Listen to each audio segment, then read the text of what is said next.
What's good, YouTube, man? It's your boy Sheed back with another reaction video, man. Y'all know I've been dropping a little consistency, but today, man, I'm gonna bring y'all the documentary of Pop Smoke. You know, the real story of him. Now it's like 9 or 10 minutes, man. But make sure you like, share, comment, and subscribe. You already know how we do it over here, but let's go ahead and get right into it. She like the way I rock. She like the way I move.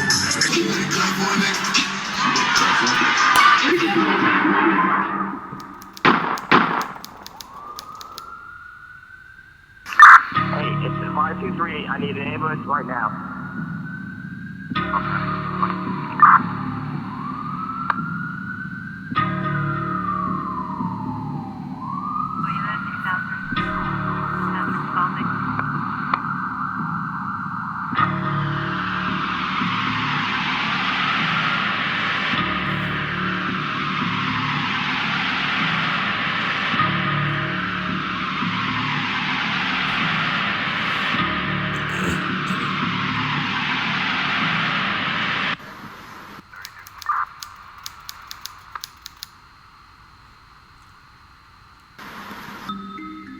Bashar Jackson was born on July 20th, 1999, in Brooklyn, New York, to a Jamaican mother and Panamanian father.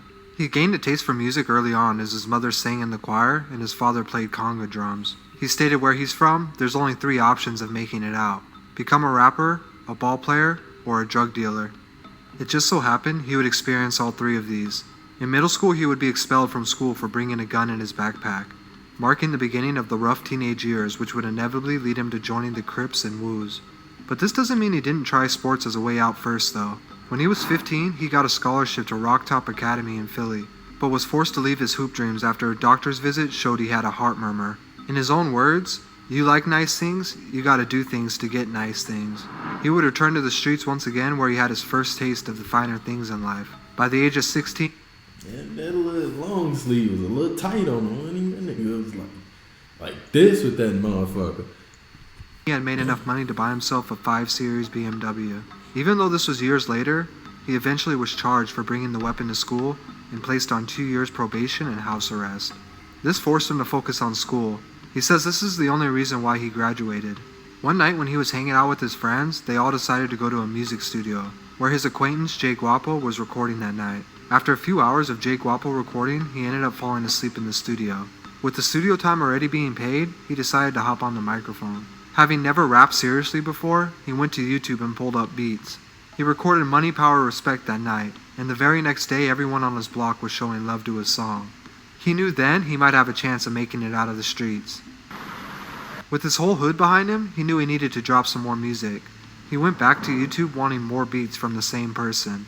The producer's name was 808 Mello, and he was actually a UK drill producer. He continued to take beats from 808 Mello's YouTube and recorded a few songs, each one getting more popular. Said, let me go back to his page. Yeah. See what else he got. And I just kept going to his page. He decided to go with the name Pop Smoke. His grandma would call him Papa when he was little, but his friends would shorten that to just Pop, and the smoke part was part of his street name. After dropping his single Meet the Woo, it would get 100,000 views its first day. This changed everything. Damn. His music would catch the attention of a producer named Rico Beats. Rico Beats was good friends with Steven Victor, who had just launched his own label, Victor Victor Worldwide, and was looking for new artists to sign.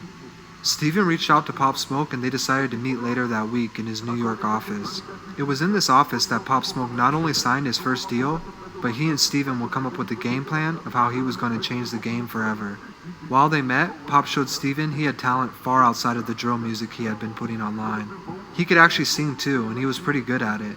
Steven told Pop he wanted him to drop a few tapes where he would take over the whole subgenre of Brooklyn drill, and after, if he was patient, they would debut his album, showcasing his drill and his more marketable singing side.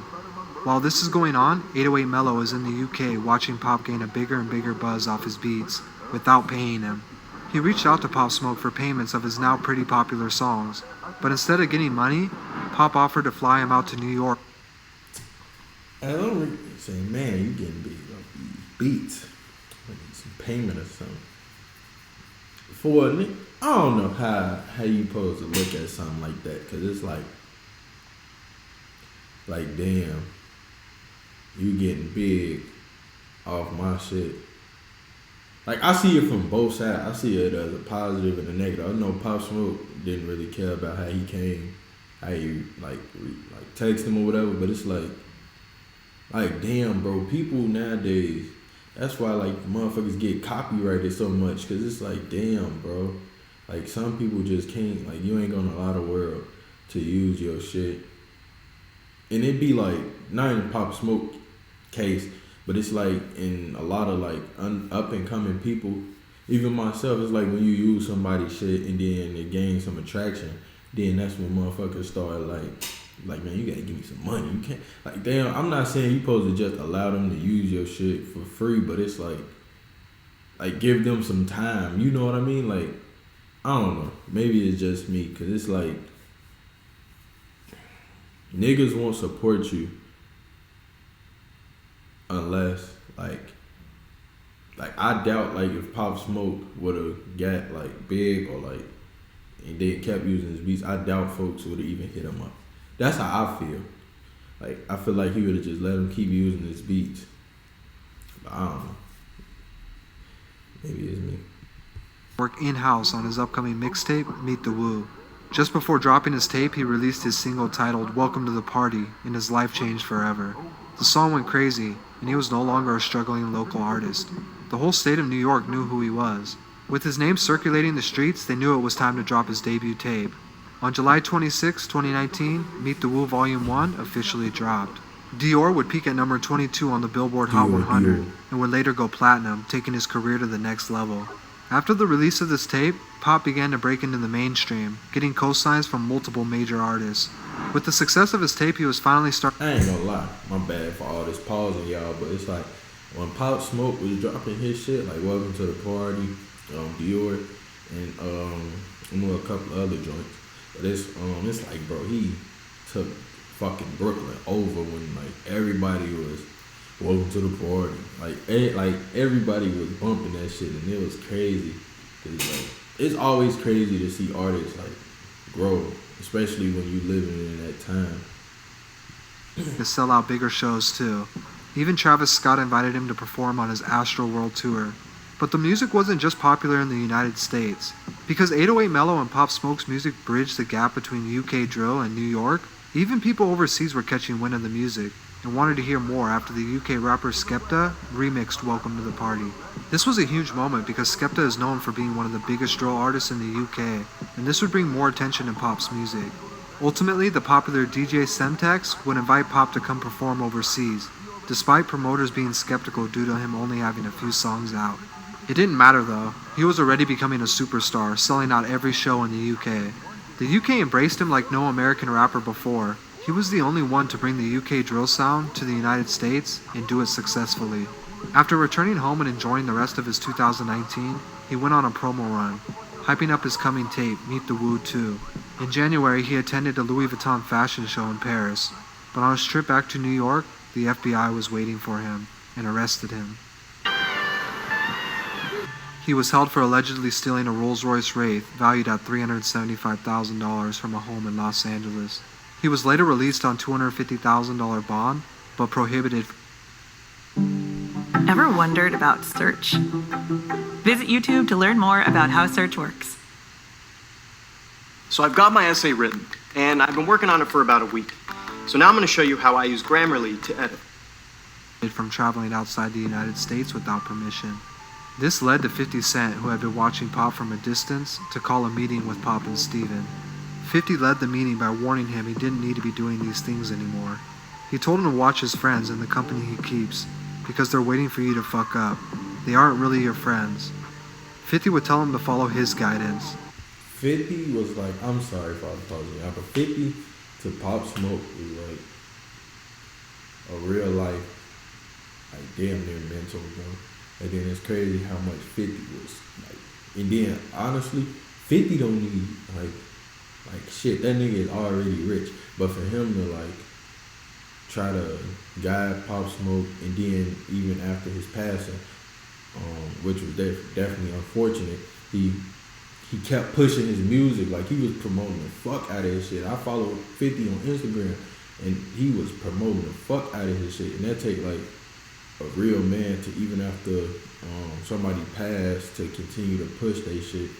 That's even damn near more than a mentor. That's like a real life friend. He could get anyone on the phone, he said. He could get him in movies, TV shows, but if you continue down that path, you're gonna end up dead or in jail. This conversation changed the way Pop Smoke looked at everything. He realized he didn't need to do that street stuff anymore. He could really make a living off music. On February 7, 2020, he dropped Meet the Woo Volume 2, and it debuted at number 7, giving him his very first top 10 with less than 1 year in the game. Everything was going unbelievably well for him. Him and his entourage booked an expensive Airbnb and a flight to Los Angeles to celebrate. He was partying and going on shopping sprees, and uploaded multiple photos and videos online. One of the videos uploaded accidentally included the address he and his friends were staying at. This would catch the attention of 4 members from Hoover, who would break into the house on February 19th and shoot him multiple times in an attempt to rob him.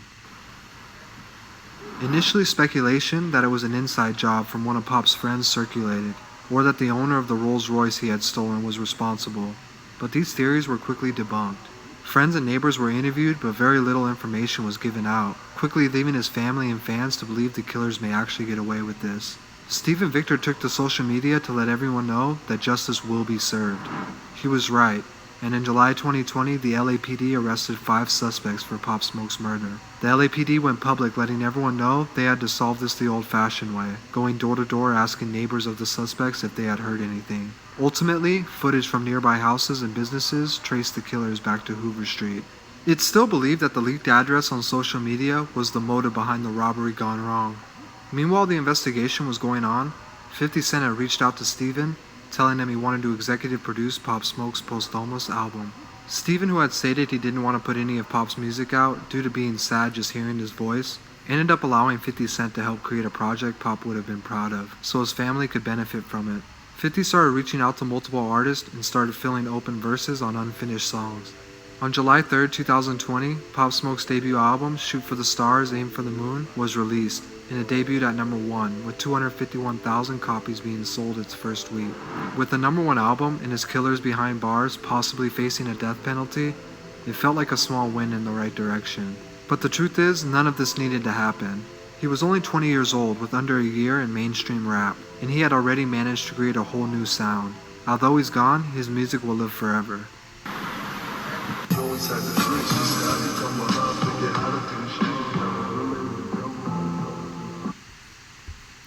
Alright, man, that's the end of the video. Honestly, my honest opinion, bro, that leaked address shit, I don't know how to feel about it, because I honestly ain't looked into that too much, but I definitely heard it when it happened, because I know a lot of people was online basically saying that was why, and like blaming shit, like, but honestly, I don't know what to say about that. That's kind of like a mystery to me, because he even said like they debunked the fucking like the inside job type shit, but I don't know, man, because Pop Smoke, I don't know, bro, because it's like he grew so large in such a short amount of time, and honestly it was like with only 2 songs, bro, and like then the rest of it, she got cold. Like, man, I don't know, bro, like that's one thing, Pop Smoke was definitely getting motherfuckers sturdy, but that address stuff, that's crazy, man. To lose his life when he like less than, he said like less than a year he was already going places, bro. Like, it's sad and unfortunate, but that's the end of the video, man. Make sure you like, share, comment, and subscribe. My Instagram will be in the description below, so if you want to hit me up, give me video ideas, or just leave a follow, you can do that. But I'm gonna bring y'all some more videos, I promise. Challenges, reactions, gameplays, whatever y'all want. But that's pretty much it, man.